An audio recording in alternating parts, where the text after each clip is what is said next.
Bienvenue sur Trajectoire au rayon X, le podcast qui décrypte les parcours de vie de personnalités qui marquent la radiologie, un podcast de la Société française de radiologie. Bienvenue dans ce nouvel épisode de Trajectoire au rayon X. Aujourd'hui, nous avons le privilège d'accueillir Minerva Becker, une figure incontournable de l'imagerie oncologique ORL et maxillofaciale. Après une riche carrière entre Berne et les États-Unis, elle a su marquer le domaine de la radiologie tête et cou par ses recherches pionnières. Lauréate de la prestigieuse médaille d'or 2023 de la European Society of Head and Neck Radiology, elle deviendra la première présidente de l'European Society of Radiology en 2025, l'ESR.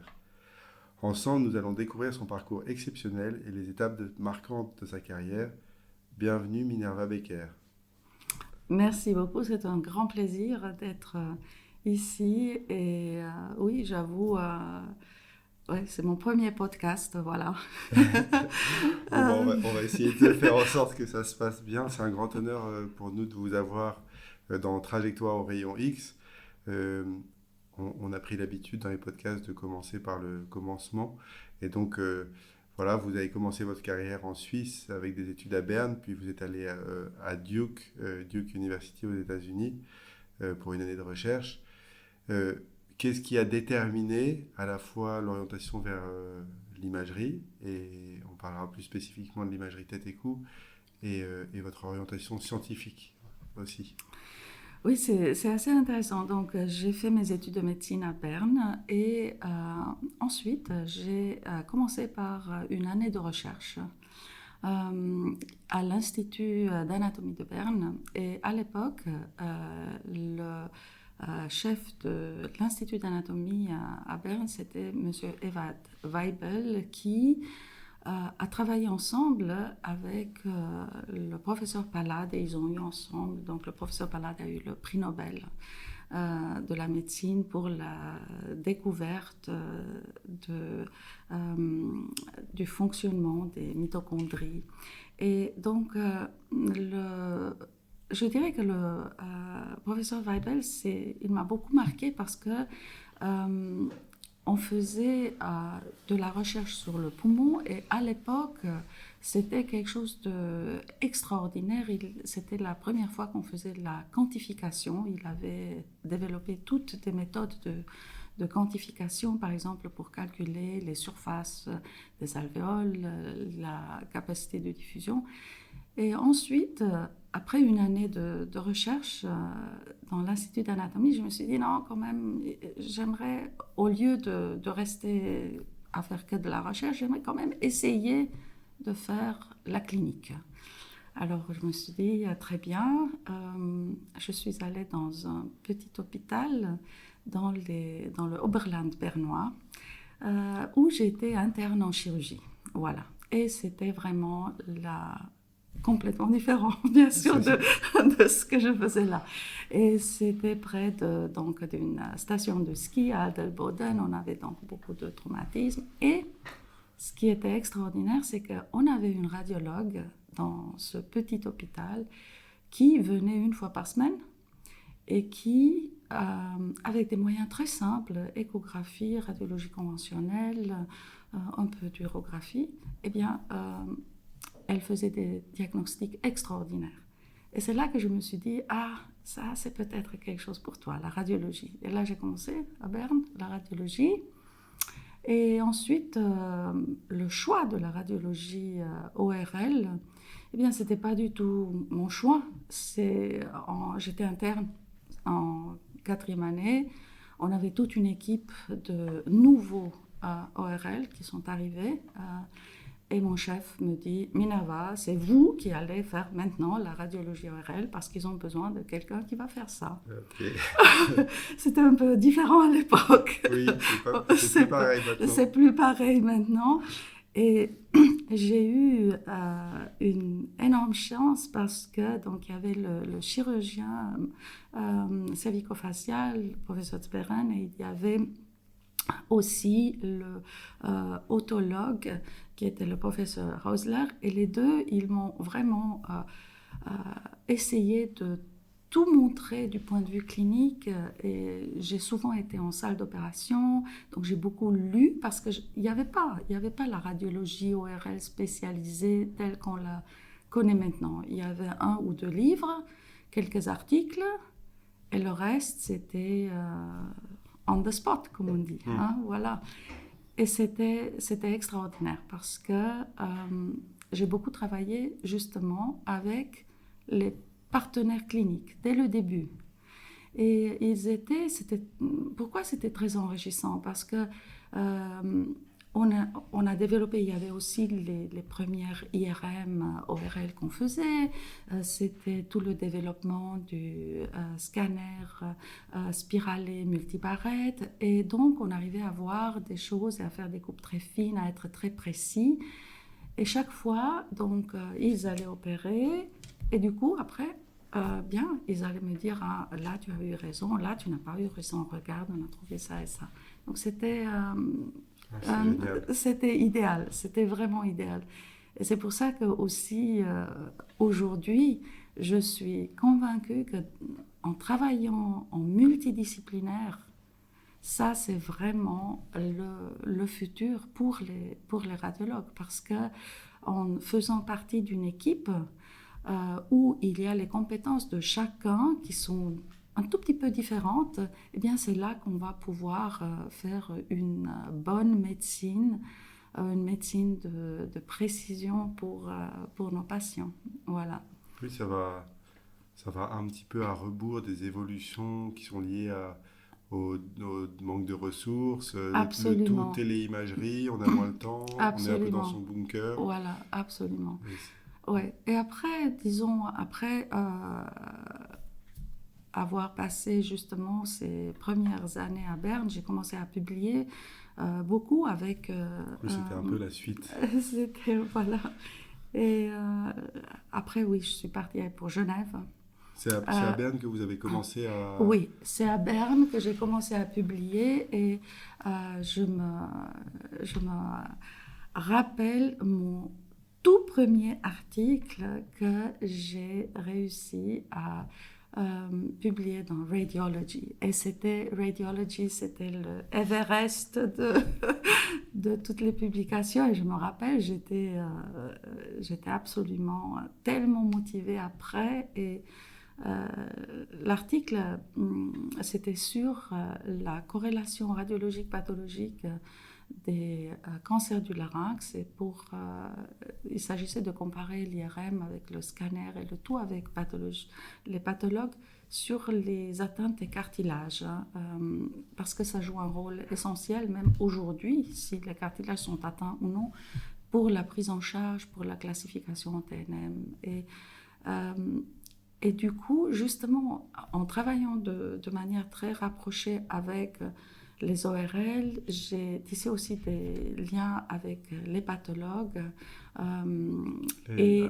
Anatomopathologistes. Oui, avec les anatomopathologistes, et c'était extraordinaire parce que ce qu'on a fait, je suis allée vers eux, j'ai dit, ah mais attendez, nos coupes sont toutes des coupes axiales, hein. Et vous les coupez n'importe comment, toutes les grosses pièces chirurgicales. Est-ce qu'on ne pourrait pas les couper dans le même sens que l'imagerie?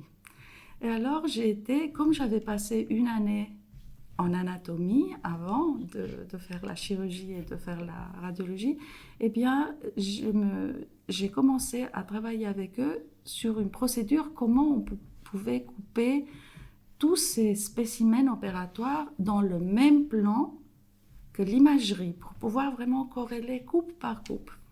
Et oui, c'est comme ça qu'on a commencé. Et après, on voyait des choses, et c'était... par exemple, s'il y avait une discrépance, alors ils allaient faire encore des coupes sériées, donc on allait du fin en très très très fin. Et c'est intéressant parce que ils ont ensuite changé toute leur façon de faire. Donc, depuis cette étude qui date maintenant, eh bien, elle a été publiée en 1985. Voilà. Donc, depuis là, ils ont changé toute leur façon de faire. Donc, toutes les tumeurs ensuite du larynx et de l'hypopharynx, ainsi qu'autres, ont été coupées dans le même sens. C'est incroyable, ça Ouais, fait partie des... Enfin, finalement, c'est du bon sens, c'est du bon mais sens. c'est l'imagerie qui apporte Absolument, l'innovation. absolument. Et aussi, ce qui a changé, c'est que lorsque je suis ensuite partie à Genève, eh bien, à Genève aussi, ils ne coupaient pas comme ça. Hein. Toutes leurs coupes histologiques, c'était des coupes coronaires, c'était un peu... on ne pouvait pas du tout corréler, hein. On ne pouvait pas savoir est-ce que c'est bien, Et là aussi, ils ont tout changé. Et ça reste comme Et ça. ça reste comme Ouais. ça, ça Et reste comme souvent, ça. Donc du coup, maintenant, et c'est encore très intéressant aujourd'hui parce que lorsqu'on discute au tumor board, les résections, les pièces de résection, et pour les bords chirurgicaux, est-ce qu'il faut reprendre ou est-ce qu'il faut irradier à tel et tel endroit, donner un boost, eh bien, tout ça, on le discute sur la base d'une corrélation très précise qu'on fait entre la radiologie, la pathologie et les coupes justement qu'ils vont faire en pathologie. Et ça nous permet vraiment d'être très précis. Hein, je suis convaincue on apporte un vrai plus pour nos patients. Oui, c'est plus de travail, oui, je suis d'accord, mais c'est tellement enrichissant, c'est extraordinaire parce que, oui, l'équipe, et après, on a continué, j'ai continué, comme je dis, mes partenaires avec lesquels je travaille le plus, ce sont les chirurgiens, les pathologues, euh, parce que justement pour la cancérologie, on joue un rôle de plus en plus important. Oui, voilà. Les oncologues aussi, oui. C'est vraiment un mode de travail très satisfaisant d'être en Oui, équipe absolument, de absolument. surexperts, mais tout le monde Ouais. est dans son couloir Exactement. et on Oui, partage. Ouais. oui, absolument. En imagerie ORL cancéro, enfin, c'est quoi les nouveautés? Moi, je parle de quelqu'un qui est très naïf sur la question. En imagerie multimodale, moléculaire, Oui. qu'est-ce que vous Alors, avez dans les tuyaux? alors ça, donc c'est vrai que le développement, il est énorme. Et je pense que le premier défi, c'est qu'on a maintenant, oui, on dit imagerie multiparamétrique. On a toujours été en multiparamétrique, sauf que maintenant, les paramètres, ils augmentent de manière presque exponentielle parce que en oncologie, on ne va pas seulement faire, donc, par exemple, l'imagerie de diffusion, de perfusion, on va très souvent combiner avec le PET. Si vous prenez le PET, là aussi, il y a divers traceurs qui vont vous donner d'autres informations. Et après, on va avoir, là par exemple, on va avoir aussi la biopsie, on va avoir peut-être on va avoir les tests moléculaires et génétiques pour cette, et donc on va tout combiner. Donc ce que je dirais, ce qui est vraiment nouveau, c'est toute cette imagerie intégrée où on essaye de mettre tous les paramètres ensemble. Et le but, maintenant, de plus en plus, et l'imagerie vraiment joue un rôle, je dirais, de plus en plus important, c'est de prédire la réponse au traitement. Alors pourquoi c'est important de prédire la réponse au traitement? Parce que dans certains cas, et si on a divers facteurs de la diffusion, de la perfusion, du PET, et tout combiné, et on voit que c'est une tumeur qui a plutôt un bon diagnostic, donc bien au-delà de la classification TNM standard. Donc, on a un bon diagnostic, alors on peut essayer de faire un traitement qui va être moins lourd pour le patient. Par exemple, on va plus faire une combinaison de chimio avec radiothérapie, mais peut-être qu'on va choisir seulement la radiothérapie. Donc, la morbidité pour le patient, les effets secondaires vont être moins importants. Et par contre, si vous identifiez les tumeurs qui ont pronostic qui est moins bon. Donc typiquement sur la base de la diffusion, ça fonctionne très bien pour le moment dans les tumeurs ORL. Donc on sait que certains paramètres de la diffusion vont prédire un moins bon pronostic. Et bien à ce moment-là, on doit intensifier le traitement du patient et peut-être qu'on va choisir 3 modalités, chirurgie, radiothérapie et chimiothérapie.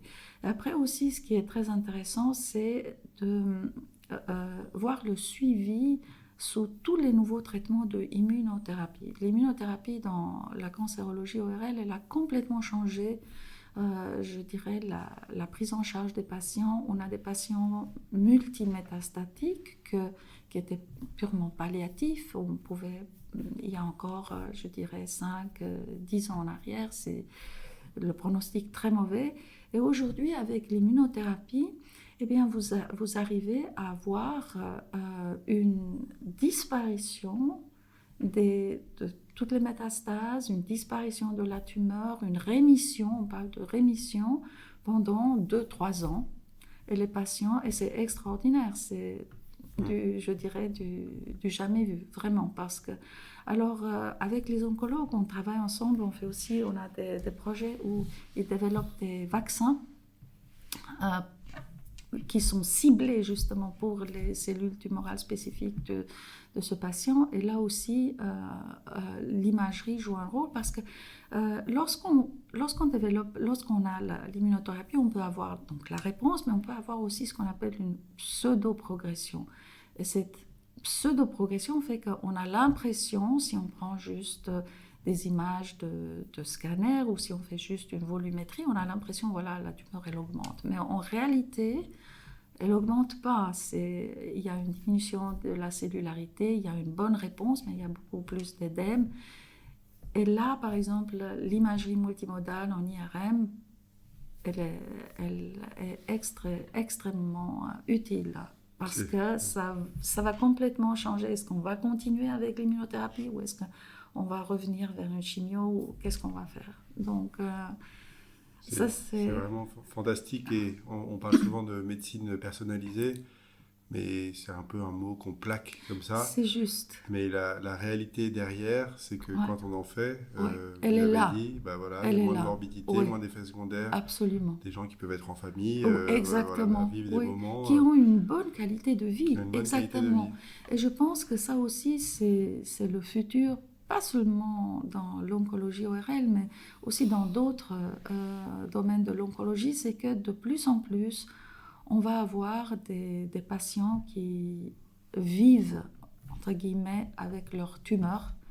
La tumeur où ils sont en rémission, elle n'est pas détectable, ils ont une qualité de vie qui est bonne et ils peuvent, voilà, comme vous dites, être en famille, jouir de leurs enfants, faire du sport, leur hobby, ou voilà.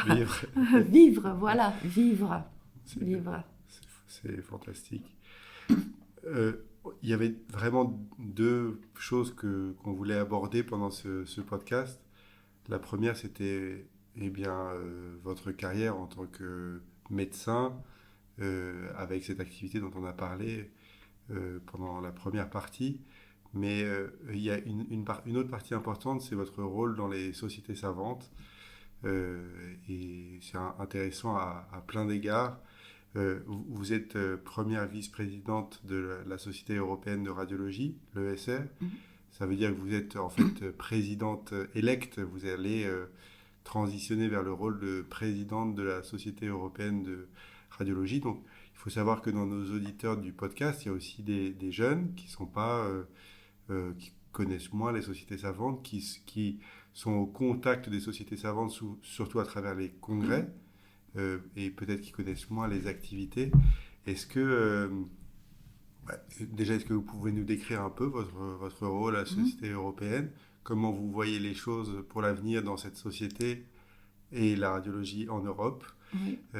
Mais aussi, peut-être décrire le rôle des sociétés savantes, quelles sont leurs activités et voilà, on aimerait bien avoir votre point de vue éclairé.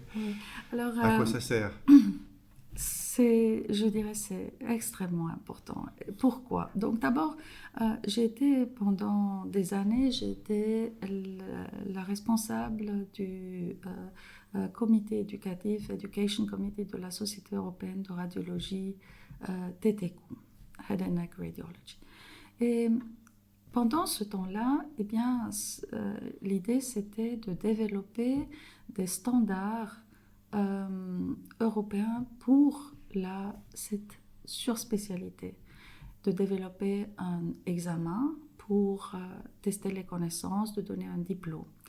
Et ensuite, il y a eu aussi tous les développements donc, par rapport au contenu de ce qu'on considère que chaque radiologue devrait savoir, les connaissances de base, aussi les connaissances plus poussées. Et ensuite, j'ai été élue comme responsable du Education Committee de la Société européenne de radiologie. Et après, j'ai été élue comme deuxième vice-président. Alors, qu'est-ce qu'on peut faire?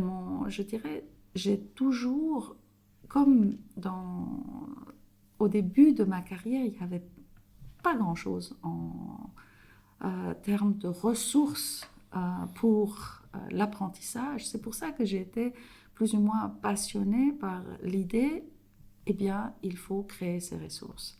Et là, les sociétés savantes, elles jouent un rôle très important parce qu'ils ont la possibilité de faire justement cette dissémination des connaissances dans des divers formats qui sont adaptés pour chacun. Il y a les jeunes qui, je ne veux pas généraliser, mais il y a certains qui préfèrent lire des livres et il y a d'autres qui préfèrent écouter une conférence, d'autres qui préfèrent faire des cours online. Et donc ça, c'est la grande richesse parce que justement, ces sociétés peuvent mettre à disposition toutes ces ressources de formation dans le domaine. Et la Société européenne de radiologie, je pense que c'est la plus grande société savante de radiologie du monde. Il y a 137 000 membres dans cette société. En Europe, si je ne me trompe pas, autour de 47 pays, sociétés nationales qui sont membres. Et ensuite, il y a les sociétés de surspécialité et bien sûr, il y a aussi les sociétés de radiologie qui viennent en dehors de l'Europe. Alors, qu'est-ce qu'elle peut offrir la Société européenne de radiologie? Eh bien, il y a, comme j'ai dit, un point très important, c'est la dissémination des connaissances, education. Et par exemple, un des points, c'était définir le curriculum de formation en radiologie. Il a été défini au niveau des étudiants, donc ce qu'on appelle undergraduate. Il a été défini pour la formation en radiologie et pour les diverses surspécialités. Et ça, c'est les sociétés de surspécialité qui ont chacun défini leur contenu. Et ça s'appelle, donc, ces 3 livres avec les curriculums, ça s'appelle les European Training Curricula of Radiology. Et ils sont toujours remis à jour. Donc ça, c'est pour ça que c'est des documents vivants qui vont aller avec le développement du temps. Et par exemple, la dernière mise à jour, c'était début de cette année et il y a eu l'introduction de ce qu'on appelle Entrustable Professional Activities, donc des gestes très pratiques, ce que chacun devrait savoir à la fin de la formation. Eh bien, c'est... Ça se lit ou pas trop? C'est plutôt, on peut le consulter quand... Exactement. Et après... C'est plutôt destiné peut-être des institutions, des programmes de formation? Exactement. Et c'est ça qui est important parce qu'il y a certains pays qui vont adapter le curriculum tel quel, d'autres qui vont prendre les choses qui sont pour eux les plus importantes, mais il y a comme une espèce de guidelines pour harmoniser. Le but, c'est de harmoniser justement la formation des radiologues en Europe et si possible aussi au-delà. Harmoniser vers le haut. Vers le haut, vers le haut. On est d'accord. Et ensuite, par exemple, un projet qui me tient très au cœur, que j'ai eu vraiment le plaisir de faire ces 2 dernières années, c'était le e-book for undergraduate radiology. Donc, il faut vous imaginer, c'est un livre électronique et on vient de le finir. Et 28 chapitres, plus de 2500 pages, très ludique, très peu de texte, beaucoup de points d'attention, beaucoup d'images, beaucoup de take-home messages et 105 auteurs en tout. Donc chaque chapitre de la radiologie, ça va de principe de l'IRM, principe de l'échographie, jusqu'à le chapitre sur la radiologie ostéo-articulaire ou radiologie, par exemple, neuroradiologie. Pour les étudiants, pour les externes. Voilà, mais le contenu, beaucoup de ce contenu, eh bien, il est dédié aux internes en radiologie des premières 2 ans. Et donc, le livre, on peut l'accéder via Internet gratuitement. On n'a pas besoin d'être membre, rien du tout, on peut tout downloader. Et le succès, pourquoi il y a eu déjà, je pense, plus de 130 000 downloads, téléchargements de ce livre, parce que les enseignants, donc nous qui enseignons la radiologie, eh bien, comme tout est open access, eh bien, ils peuvent tout utiliser, prendre tout le contenu pour... Aux États-Unis, ils disent « sharing is caring ». Oui, ça veut dire que vous vous préoccupez de l'information. Mais c'est très important, voilà. Et c'est un livre qui, surtout, je dirais, la nouvelle génération qui veulent avoir un contenu distillé avec des messages pertinents qui prennent pas trop de temps à lire, mais on va directement au point. C'est vraiment le format de ce livre. Et donc ça c'est par exemple par rapport à Education. Il y a la European School of Radiology qui fait aussi partie de la Société européenne de radiologie. Là, c'est la European School of Radiology. On a je pense qu'il y a eu jusqu'à maintenant 35 000 participants à tous les cours qu'ils ont organisés. Et ces cours sont... voilà, ils sont très conviviaux.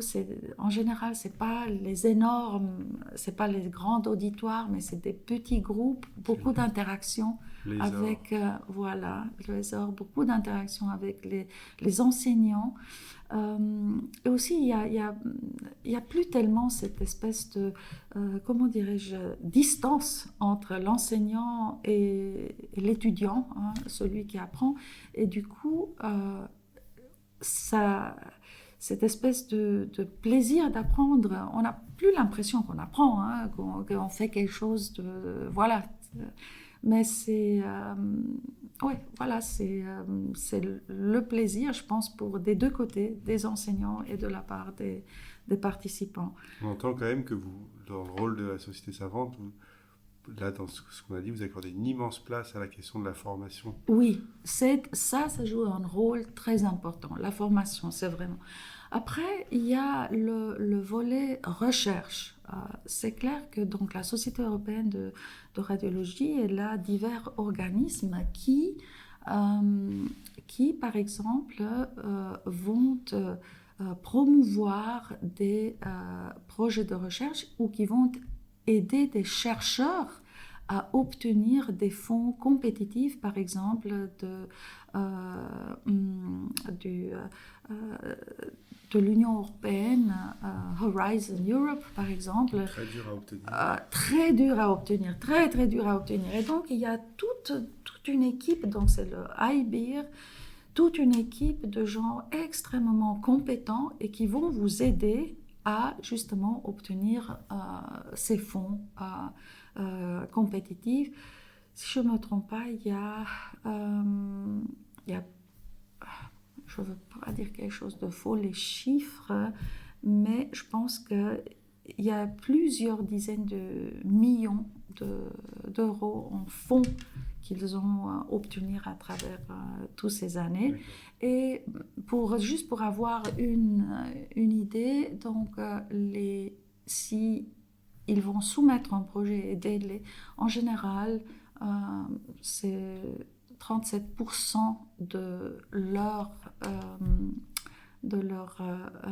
travail, donc, et de tous ces projets qui vont être, où ils vont obtenir les fonds, ce qui est quand même un pourcentage énorme, vraiment énorme.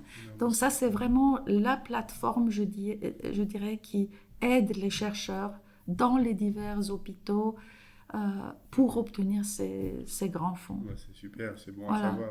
Et après, on a pour les débutants, les tout petits, comme on dit, qui font leur premier pas, qui veulent faire un proof of concept. On a ce qu'on appelle les seed grants, les petites graines, voilà, les petites graines. Et là, c'est la Société européenne de radiologie elle-même qui donne ces grants. Donc, on va envoyer un projet, on va décrire et il y a un comité qui va choisir les meilleurs projets. Et il y a toutes sortes de projets. Par exemple, il y a eu une fois, c'est surtout thème dédié à l'intelligence artificielle et oncologie. Une autre fois, c'était le thème plutôt cœur, imagerie cardiaque. Une autre fois, donc chaque fois, c'est d'autres thèmes. Et là aussi, on voit que c'est extrêmement motivant pour les jeunes d'obtenir voilà, cette espèce de fonds compétitifs, et après aussi d'avoir quelqu'un qui va les aider dans toute la démarche et justement de mener le projet à bout. Donc c'est vraiment ça, je dirais, voilà, ça c'est le côté un peu plus petit, mais qui est important parce que voilà, ces graines, un jour, ça va donner des chercheurs. À toutes les graines qui nous écoutent, n'hésitez pas, il faut aller vers la Société européenne de radiologie. Absolument, absolument. J'ai une question un peu plus générale. Oui. Comme présidente de l'ESR, donc vous l'avez dit, la plus grosse société savante en radiologie au monde. Quelles sont, pour vous, ou alors quelle impulsion vous voulez donner, vers où va la radiologie? C'est quoi les grandes problématiques disons pendant la durée de votre mandat? Alors je dirais clairement, 2024, 2025, voilà, et dans les années qui arrivent. Voilà, une des grandes problématiques, c'est qu'on a actuellement un manque de radiologues. On a clairement trop de travail par rapport au nombre de radiologues qu'on a. Et peut-être que ce manque de force de travail est peut-être aussi dû à une misconception ou certaines, comment dirais-je, certaines articles qui sont parus dans la presse ou des vidéos YouTube en disant que l'intelligence artificielle va remplacer les radiologues.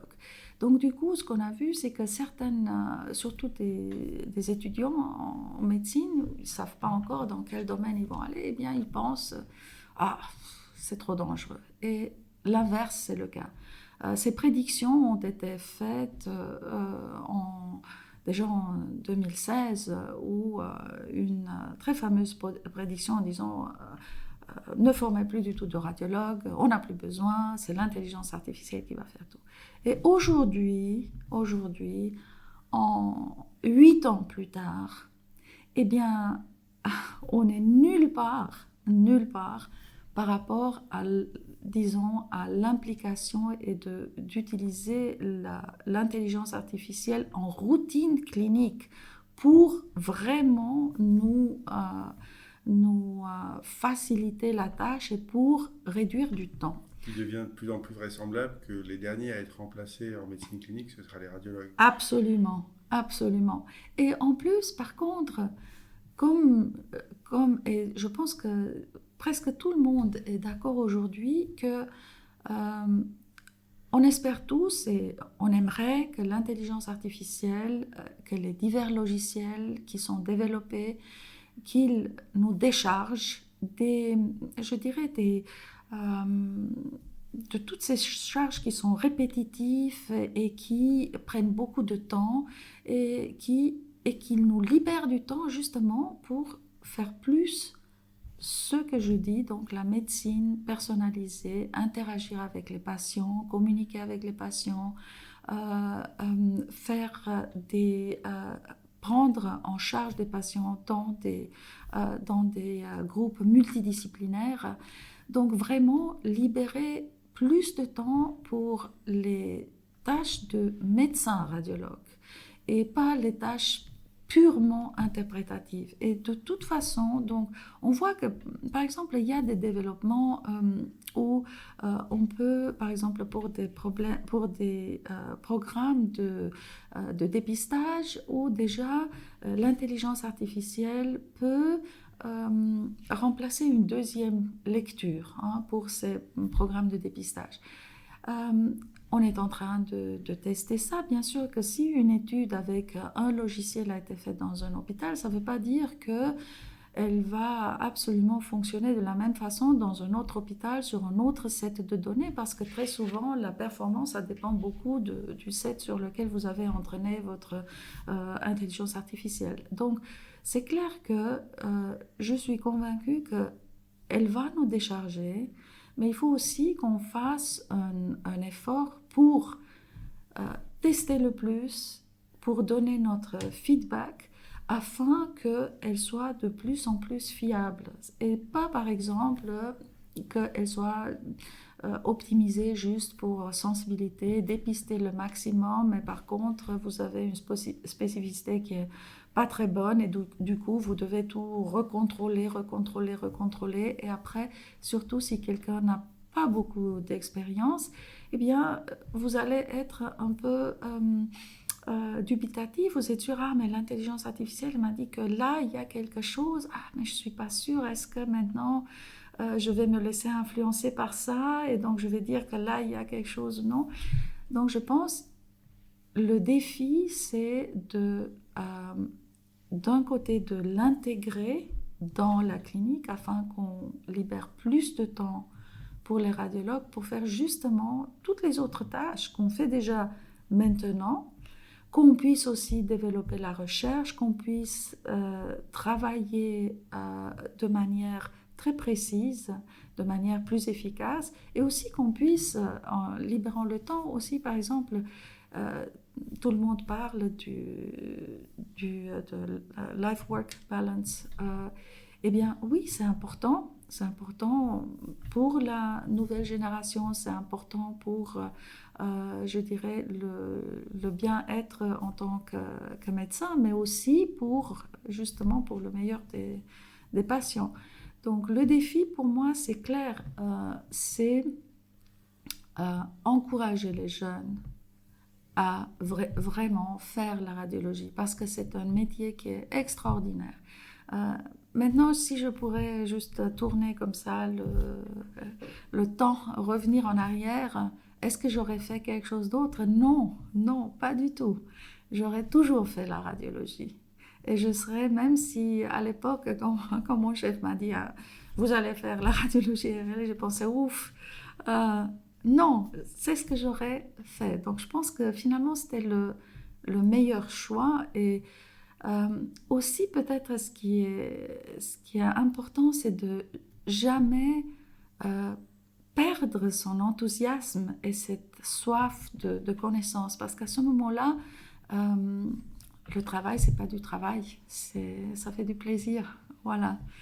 Et je pense que c'est pour ça qu'on essaye maintenant de faire cette espèce voilà, d'être peut-être moins rigide dans la façon dont nous enseignons, de donner plus de liberté et de transmettre justement cet enthousiasme pour une magnifique profession.